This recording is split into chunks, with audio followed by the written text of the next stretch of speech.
Good morning, my trailblazers. Now, I wanted to start with a couple of tools because it's the end of the year and, everything happens. Like you evaluate your year at the end of the year and you're thinking, okay, Learn about the newest digital pathology trends in science and industry, meet the most interesting people in the niche, and gain insights relevant to your own projects. Here is where pathology meets computer science. You are listening to the Digital Pathology Podcast with your host, Dr. Alexandra Zhurov. and I was evaluating, okay, what did I do? What could I share with you? And obviously, if you're on my email list, you get the updates already. And if you're not, you can get on it right now, the QR code with you to get on my list. It's the book. But when you get the book, the free PDF through the QR code, you're going to be on my list. And I'm going to be sending out an email about these couple of tools that I found super, super helpful this year. One of them I'm going to show you. It's a pin. So I have it on the bracelet. It's an AI powered dictation device that I take to conferences and I talk to it a little bit like a crazy person. I talk to my hand because it takes notes and it just saves me so much time. Then you have an app on the phone and you can leverage these notes for a lot of things. Then the second thing that I discovered this year is a tool that a friend shared with me. Actually, I heard about it in a video first. It's called Whisper Flow. Whisper Flow is something that lets you dictate stuff into your computer instead of typing. And I'm a fan. I'm on the paid plan and everything, right? I'm a believer. So you basically speak to your computer instead of typing. And the third thing, or in America, this is the three. The third thing is AI software for presentations. AI software for presentations has saved me my life a couple of times this year because obviously every now and then I get to present somewhere. I have the honor of presenting, and there is going to be a next conference that I will be presenting at, which is Digital Pathology and AI Global Engage Conference very soon. I'm going to tell you about it in a second. But the tool that saved my life a couple of times for presentations, it's called Gamma AI. And I'm going to put the links in the notes of this podcast, this video, but these three I wanted to share with you. And that brings me to the Digital Pathology and AI Conference, where I'm going to be speaking. So I'm preparing the presentation right now. Right now I'm talking to you, but today I'm going to be working on the presentation again. So let me share who else is going to be there at the Congress. Obviously, me happy, but a bunch of digital pathology trailblazers.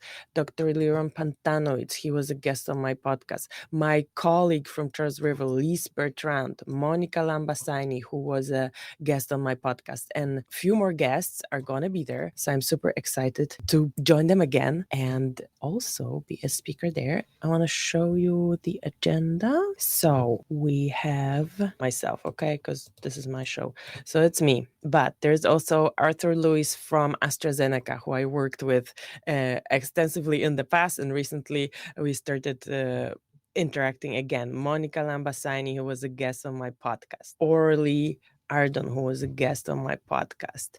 I think we didn't do the podcast, but she was in a few videos already. Then there's going to be a roundtable discussion that one I'm going to be leading, the other one, Anu Sebastian, who is a ToxPath fellow colleague of mine. And where is Lise? Lise is here. Okay, so Lise has a keynote deploying AI in non-clinical pathology, aligning innovation with industry needs. There is a clinical track, there is a pharma track, there are different things happening in parallel. So if you happen to be there, I'm going to be there and I will love to say hi. Even if you see me walking with the camera, just tap me on the shoulder, say hi. I know you from wherever. Maybe we know each other in person, maybe we know each other from the digital space. You are my trailblazers, and I always want to hear from you in person. And now you're going to hear from me about the papers I prepared for you. You know what happened today? I always have these live streams, obviously early, 6 a.m., and everybody in my house is asleep.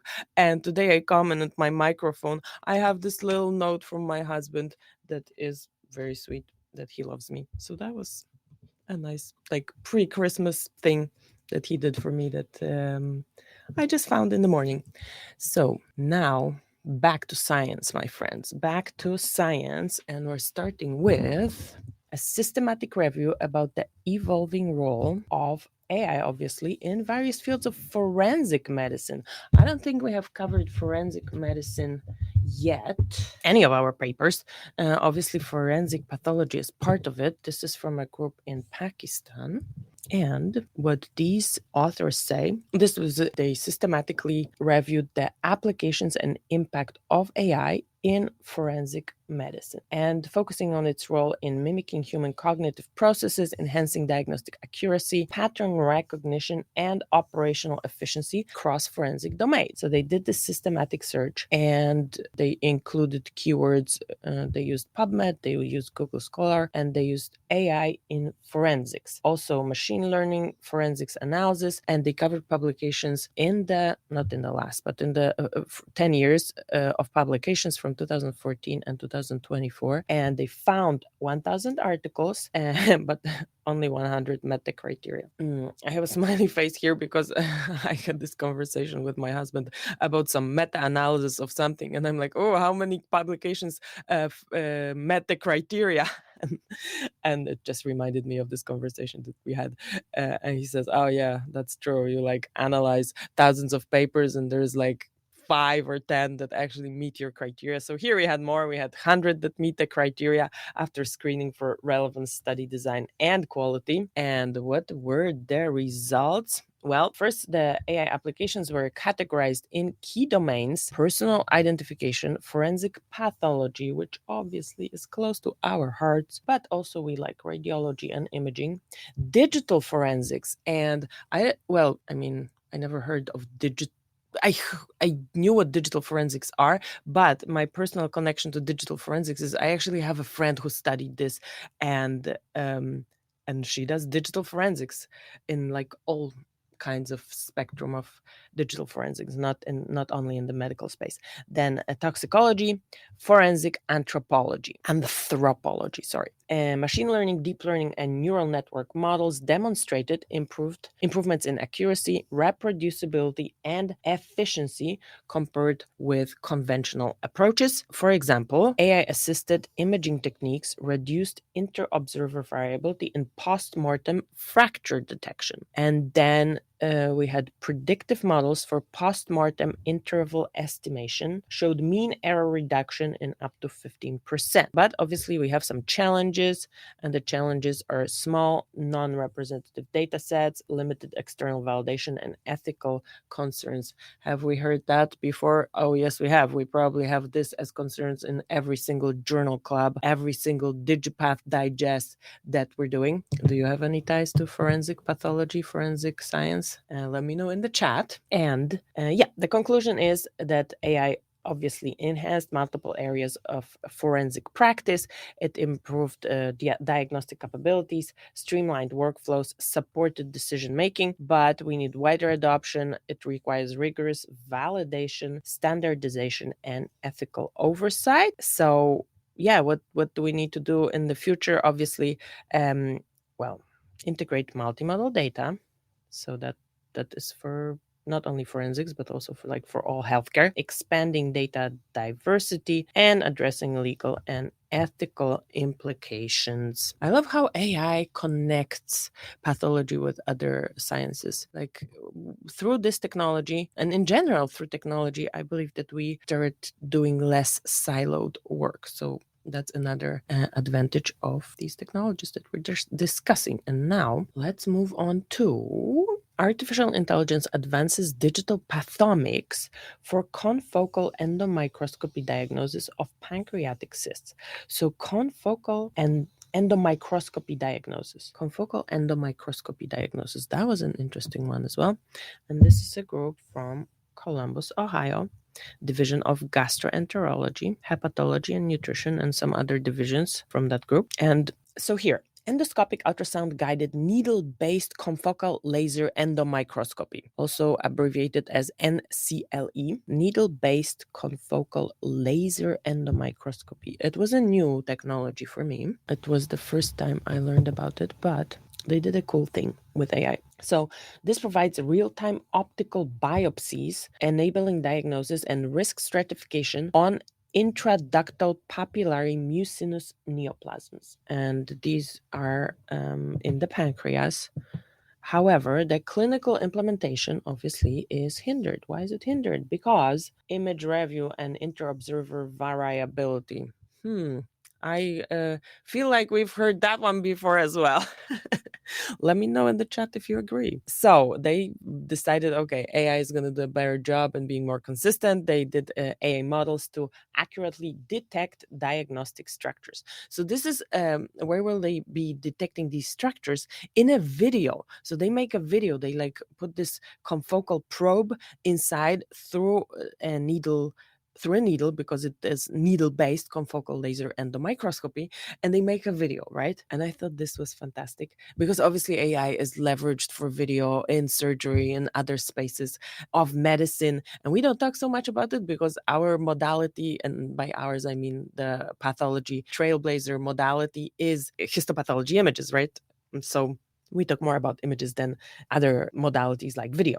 So they what they did, they had participants with definitive IPMN, so this intraductal papillary mucinous neoplasms, with this diagnosis, and they were selected from prospective studies 2015 to 2023, and then 2 observers labeled endomicroscopy images used to develop AI models to detect informative segments, and then performance was assessed with the area under the curve, sensitivity, specificity, and accuracy. And in 66 endomicroscopy videos of IPMN, listen to this, 291,045 frames were analyzed. And I have a smiley face here as well because it reminds me of like how many patches were analyzed in the histopathology image. And my question is always, okay, like how many slides? So here we have how many videos? 66 videos, and a lot of frames were analyzed. And what they saw here, it was 15.5% showing papillary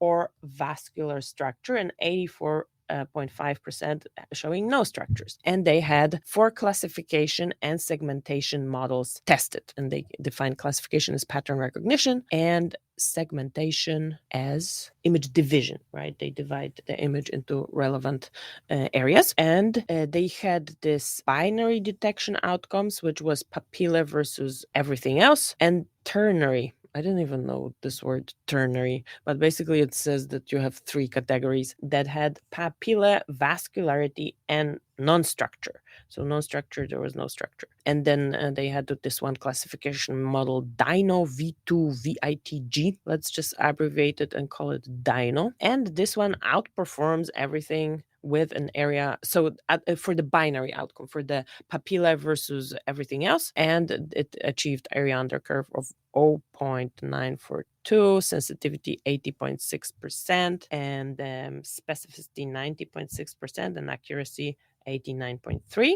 And for the ternary outcome, they only did classification models. They didn't do segmentation because it was impractical to segment vascularity there, which I think, okay, if it's impractical, then let's do something else. And Dino, our friend Dino, also outperforms everything else, and it was detecting pila, vascularity, and non-structure, with different metrics that were over 80%. And the conclusion, like the important thing is here, like what was the benefit of using this and detecting this stuff?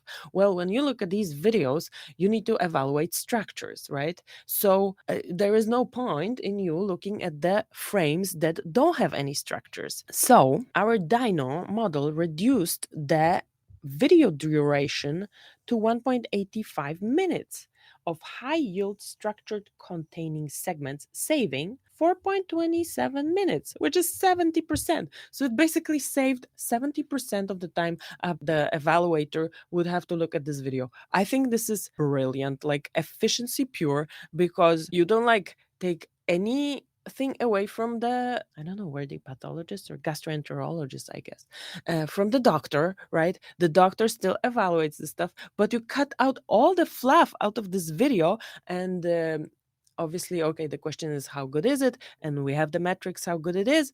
But the task is pretty like, okay, you have you detect the structures and the frames with structures and frames without structures, and you just let the doctor look at the frames with structures. So that's kind of parallel to what the goal, I don't know, there is a discussion on that, but the goal in pathology would be, okay, you screen the images for which ones have some diagnostic stuff and which don't, and you like don't look at the ones that don't.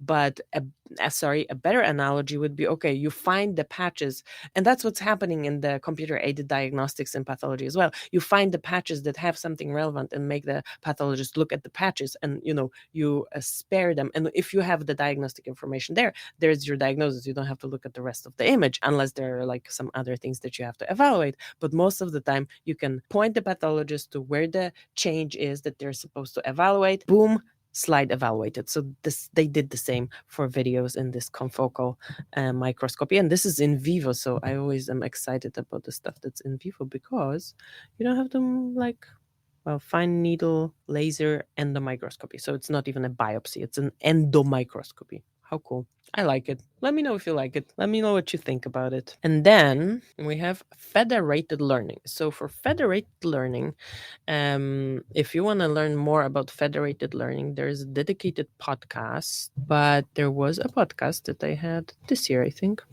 And we talked extensively about federated learning. And this is a method that lets you train models, in our case, obviously for pathology, without creating huge aggregated data sets. With Oliver Saldana, and we talked about swarm learning. It's a type. It's even like more sophisticated than federated learning, and we were comparing and contrasting it to federated learning, and this is even more decentralized than federated learning. So going back to our paper, let's stick to the literature. This is a publication coming from New York University at Buffalo. Sunny. Okay. So AI is obviously a powerful technique. However, traditional centralized learning methods aggregating large and diverse data sets, they have privacy and security risk, especially in healthcare. There is this concept of federated learning offers a promising alternative. So the federated learning is promising alternative by enabling collaborative model training without the need to share raw data. So what is collaborative model training? That the model kind of goes to the data instead of being trained on a bunch of data. So you can have this data decentralized in different institutions, and then the model goes there and learns the weights and just comes with the knowledge, so to say, but not with the data. And they examined the current state of art of federated learning. They did a systematic review on federated learning in healthcare, and they focused on image-based applications relevant to computational pathology, and they focused on studies utilizing also computer tomography, obviously whole slide histopathology images, magnetic resonance, and then imaging computer tomography and positron emission tomography. So all different imaging modalities, including whole slide histopathology. And they also evaluated recurring technical challenges, system and data heterogeneity, privacy preservation mechanisms, and communication efficiency. So this model will have to, and like in this project, there is going to be a lot more communication than in a centralized project, because it's going to be a bunch of different places where the data is located, and you have to communicate like infrastructurally, but probably also like in person somehow with them, and it's a challenge. So the literature demonstrate a growing adoption of federated learning across healthcare applications, and the studies report promising outcomes for tasks such as patient outcome prediction, disease classification, and tissue segmentation. Notably, federated approaches often match or outperform centralized models in terms of accuracy while maintaining data privacy across institutions. And in the case of computational pathology, it was feasible and effective, but we still have challenges, right? And the challenges, we already mentioned them, but it was data modality heterogeneity, communication overhead, slow model convergence. And there are several papers that propose novel federated learning frameworks to address these issues, but standardization remains limited. So yes, we have heard that one before as well. But if it's a challenge, it's a challenge. So here, the conclusion is obviously it was a review. So the conclusion is that it holds significant promise, enabling secure, privacy preserving collaboration in healthcare, particularly within computational pathology. And we have these key challenges like system operability, data heterogeneity, and model interpretability. And they say that future research should focus on developing scalable, standardized, federated learning infrastructures. And I have here a little question mark because I'm like, really? Should future research focus on that? Or maybe future research should focus on something else? But obviously, we're talking, yeah, should research focus really on federated learning? And why do I even have this thought? Because recently I interviewed guests from the Big Picture, Julie Boisclair and Jeroen van der Laak. They joined me again after I think 3 years for another update on the Big Picture Consortium. And the Big Picture Consortium is an effort in Europe to aggregate a bunch of slides. So to aggregate a bunch of slides. So and they had some like thoughts of embarking on different initiatives, and I think they mentioned federated learning as well, and they said no, we decided that was not our priority. It's always a question of priorities for research projects, right? Now we have one more, the Lucerne Toolbox, Digital Health and Artificial Intelligence to Optimize the Patient Journey in Early Breast Cancer, a Multidisciplinary Consensus. So this is interesting because this is in Lancet Oncology, and it's another consortium. So the Big Picture that I just mentioned, and there's going to be a podcast dropping around the 16th of December, so the week after the DPA conference. So this is a consortium as well, this Lucerne Toolbox 3, and obviously there was a Toolbox 1 and 2, so that's why we have now Toolbox 3. And this Lucerne Toolbox 3 initiative addresses the pressing need for evidence-based integration of digital health and artificial intelligence technologies in early breast cancer care. And this is a multidisciplinary consortium, and it identifies and prioritizes 15 crucial medical knowledge gaps across the patient journey, from diagnosis to treatment and survivorship. So this is like a different approach, different from what we usually review, but they identified knowledge gaps, and they used a modified Delphi consensus process. This is a consensus process that has defined ways how to reach consensus, and they had 112 unique members from 27 countries and 16 medical societies, trial groups, and patient organizations. And these knowledge gaps included AI-based mammography screening, personalized screening strategies, digital knowledge databases, AI-driven treatment optimization, and digitally delivered monitoring and supportive care. And then they developed 13 trial designs in the population intervention, comparison, and outcome format to address these gaps. And they achieved consensus or majority vote in 98% of statements. And the recommendation emphasis precision medicine, patient-centered care, interdisciplinary collaboration to improve outcomes, efficiency, and equity in breast cancer care. And by presenting a roadmap for actionable trials, the Lucerne Toolbox sets a foundation for advancing digital health in breast cancer care. So this is to me it's a different approach. You basically are identifying, okay, where do we need more work in these areas, and then how to contribute to closing those knowledge gaps, which is pretty close to my heart. And that's what I'm going to be, not exactly that, but a similar topic is going to be the topic of my digital pathology and AI Congress in Europe. It's going to be about how knowledge empowers the advancement of digital pathology, how it all starts with learning about the topic, and anybody can do that. And you obviously, you are doing this as well, because you are joining me every week here. This is our 33rd DigiPath Digest. We have met 33 times in 2025, I think, or did we start last year already? I will have to check. You can let me know in the comments when we started, and if you have been in the first ones and how they compare to the last ones. I hope I have improved, but honestly, I didn't watch the couple of first ones because I was intimidated and I didn't know if you're going to be showing up, if you like it. And I always have people in the morning, a group of people, some are regulars, and then I always have people viewing it as a recording, like as their lunch routine, as their like somehow of some kind of digital pathology knowledge acquisition routine, which I'm extremely grateful for. And if you want to learn more, or if you are just starting your digital pathology journey, then of course there is the book, Digital Pathology One-on-One, and the book is being updated, like for real.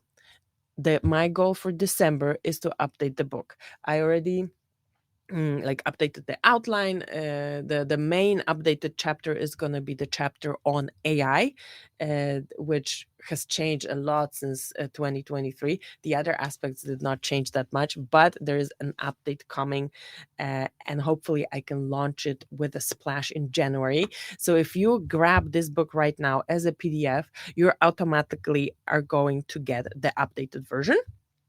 So if you don't have it yet, get it, and then you're going to end up on my mailing list and get all the digital pathology content that I'm creating, invitations to these live streams, and probably in January or maybe like after Christmas, a list and affiliate codes to these tools that I mentioned at the beginning, including this pin that helps me. It takes notes without taking notes because it takes verbal notes. So if anybody is interested in the PDF of today's DigiPath Digest, let me know in the comments, even if you're watching the recording. One more little thing. So we are still in the tail end of the Cyber Week, I think. And we do have a code, a discount code in the Digital Pathology store. You can find courses there. You can find the audio version of the book and different things, and also the earrings. So for the earrings, it has been gifted several times, and if you're thinking of getting this as a gift for somebody for Christmas, then you would have to let me know today. You would have to buy them today, because on Saturday I'm going to Poland, so I'm going to be broadcasting or writing to you from Poland starting next week, and then I'm going to be going to London from Poland. So today and tomorrow are the 2 last days that I can actually ship it to you, and if you order it after that, but the discount code, let me give you the discount code. It's Cyber35, easy discount code, because the discount is 35%. So I'm putting it in the chat. Anything that you want from the store is going to be discounted by 35%. And so if anything resonates, or if you want to get these earrings that I always put at conferences, and I'm gonna have them in London as well, you would have to get them today, because then I'm traveling and it's not gonna arrive before Christmas. Thank you so much for joining me today. I am honored to see people live here every morning. You are amazing. You are my trailblazers. So a lot of positive vibrations for the pre-holiday season, and I talk to you in the next episode.